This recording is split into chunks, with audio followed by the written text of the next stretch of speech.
Il y avait dans l'église d'Antioche quelques prophètes et docteurs, comme donc ils vaquaient au service du Seigneur et qu'ils jeûnaient.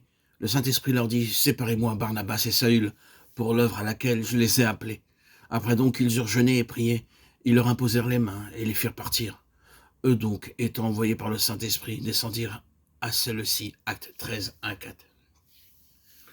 On a dit avec raison que le livre des actes des apôtres devait être intitulé Les actes du Seigneur, remontés au ciel, ou les actes du Saint-Esprit.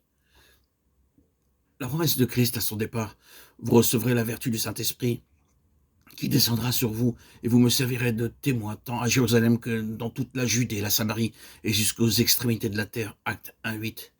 Était une de ces paroles fécondes qui contenaient en germe le royaume des cieux.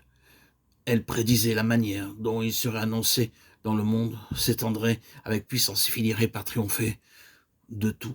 Le livre des Actes nous dit comment cette promesse commença à s'accomplir sur la route de Jérusalem à Rome.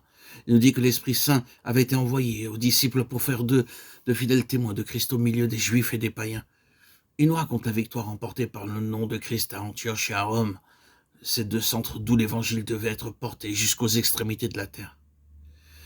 Il nous fait voir, à la lumière de Dieu, que c'était pour faire des disciples de fidèles témoins jusqu'aux extrémités de la terre que leur Maître leur communiquait par l'Esprit sa présence et sa puissance glorieuse. Les missions chez les païens étaient donc le but de la mission de l'Esprit. Le texte 6 cité nous indique la part que doit prendre l'Église à l'œuvre des missions. La prédication de Philippe à Samarie et celle de Pierre à Césarée nous les montre vacants au ministère sous la direction de l'Esprit au milieu d'auditeurs qui n'étaient pas juifs. La prédication d'hommes venus de Chypre et de Cyrène pour parler aux Grecs d'Antioche nous montre déjà l'esprit de vie et d'amour poussant à ouvrir de nouvelles portes. Là où les chefs de l'Église n'avaient pas encore pensé à aller. Acte 11-20. Mais il fallait encore que le choix des hommes désignés par l'Esprit pour l'œuvre des missions fit partie de l'organisation de l'Église et qu'ainsi toute la communauté des croyants prit part à l'œuvre pour laquelle l'Esprit avait été envoyé sur la terre. Grande est l'importance du second chapitre des Actes, où nous voyons quelle puissance fut donnée à l'Église pour travailler à Jérusalem. Mais le 13e chapitre n'a pas moins de valeur, puisqu'il nous montre l'Église choisissant les premiers hommes destinés à l'œuvre des missions.